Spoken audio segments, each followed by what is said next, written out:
একটি দ্রব্য ৬০ টাকা বিক্রি করলে 20% লাভ হয়। দ্রব্যটির ক্রয় মূল্য কত?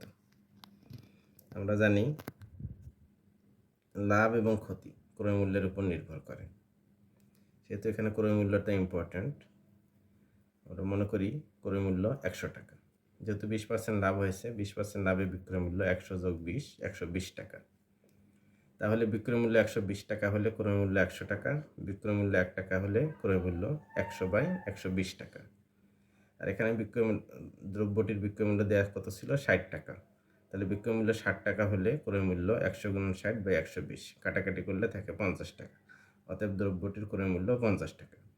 আমরা যদি লিখিতটা ভালোভাবে পারি তাহলে এটা শর্টকাটে নিয়ে আসা যায়। যেমন এটা আমরা মাথায় মাথায় করতে পারবো, 20% লাভে বিক্রয় মূল্য ১২০ টাকা। এটা মুখে যখন বের হয়ে যাবে তখন বিক্রয় মূল্য ১২০ টাকা হলে ক্রয় মূল্য ১০০ টাকা। তাহলে আমরা যেহেতু আমাদের বের করতে হবে ক্রয় মূল্য থাকবে ডানে, তাহলে ১০০/১২০ গুণন হচ্ছে ৬০ সমান হচ্ছে ৫০ টাকা। ২ নম্বর কোশ্চেনটা হচ্ছে একটি দ্রব্য ৩৮০ টাকায় বিক্রয় করায় ২০ টাকা ক্ষতি হলো, ক্ষতির শতকরা হার কত? আগের অঙ্কটা আমরা দেখেছি হচ্ছে লাভ হলো, এটাতে দেখলাম হচ্ছে ক্ষতি হলো। আমরা সবসময় জানি লাভ এবং ক্ষতি কিসের উপর নির্ভর করে? ক্রয় মূল্যের উপর নির্ভর করে। তাহলে যেহেতু ৩৮০ টাকায় বিক্রয় করায় ২০ টাকা ক্ষতি হলো, তাহলে ক্রয় মূল্য কত হবে? ৩৮০ যোগ ২০ সমান হচ্ছে ৪০০ টাকা। তাহলে ৪০০ টাকায় ক্ষতি হয় কয় টাকা? ২০ টাকা।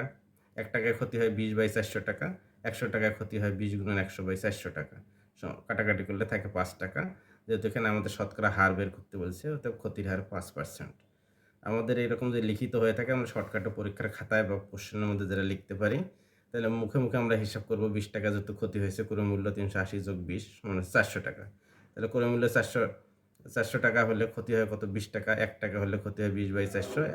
তাহলে ১০০ টাকায় ক্ষতি হয় ২০ × ১০০/৪০০, ৫%। এভাবে আমরা পরীক্ষার খাতায় বা প্রশ্নপত্রে এইভাবে খুব শর্টকাটে।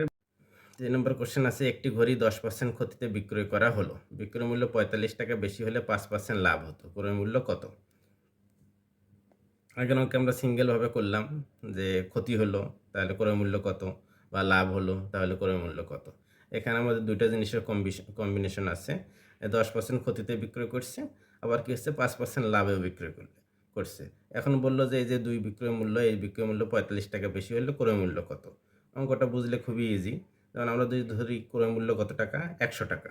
তাহলে 10% ক্ষতিতে বিক্রয় মূল্য ১০০ - 10 সমান হচ্ছে ৯০ টাকা। আবার যেহেতু এখানে 5% সে লাভ করেছিল পরের বিক্রিতে, তাহলে 5% লাভের বিক্রয় মূল্য হচ্ছে ১০০ যোগ ৫ সমান হচ্ছে ১০৫ টাকা। তাহলে এই দুই বিক্রয় মূল্যের পার্থক্য, মানে বিক্রয় মূল্য বেশি হলো কত? বিক্রয় মূল্য বেশি হলে ১০৫ - ৯০ সমান হচ্ছে ১৫ টাকা। তাহলে আমাদের এখন প্রশ্ন অনুযায়ী আমরা বলতে পারি বিক্রয় মূল্য ১৫ টাকা বেশি হলে ক্রয় মূল্য ১০০ টাকা, বিক্রয় মূল্য ১ টাকা বেশি হলে ক্রয় মূল্য ১০০/১৫ টাকা। আর যেহেতু প্রশ্নে দেওয়া আছে বিক্রয় মূল্য কত টাকা বেশি আছে? ৪৫ টাকা বেশি আছে। তাহলে বিক্রয় মূল্য ৪৫ টাকা বেশি হলে ক্রয় মূল্য ১০০ × ৪৫/১৫। কাটাকাটি করে থাকলো কত? ৩০০ টাকা। তাহলে ঘড়িটির ক্রয় মূল্য কত? ৩০০ টাকা। ঠিক একইভাবে আমরা শর্টকাট করতে পারি যে পরীক্ষার খাতায় এত ডিটেলস তো আমরা লিখতে পারবো না অবজেক্টিভের সময়। সেক্ষেত্রে আমরা লিখব 10% ক্ষতিতে বিক্রয় মানে ৯০ টাকা, আর হচ্ছে 5% লাভে বিক্রয় মানে হচ্ছে কি ১০৫ টাকা।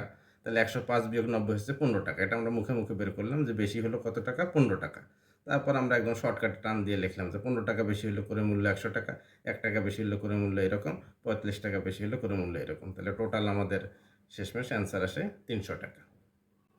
তাহলে এই দুটি অঙ্ক আমরা